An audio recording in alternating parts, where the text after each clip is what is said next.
Acum sunt alții care spun, domne, dacă n-ar fi fost omul sistemului George Simion, nu l-ar fi lăsat să candideze. S-au încercat aceleași tertipuri și cu mine. Am informații clare și cei care sunt apropiați de culoarele puterii știu ce telefoane s-au dat.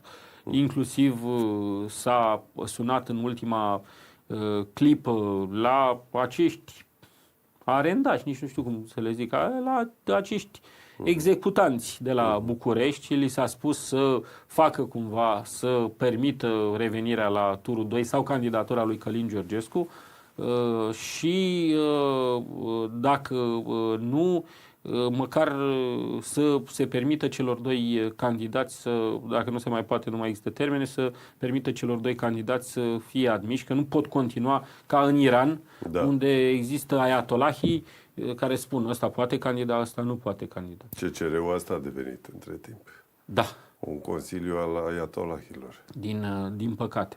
Al sistemului. Așa că dacă susținem această trezire în conștiință și dacă îl susținem pe Călin Georgescu, care trebuie să ajungă la conducerea țării, nu exilat, izgonit, închis, asta avem de făcut.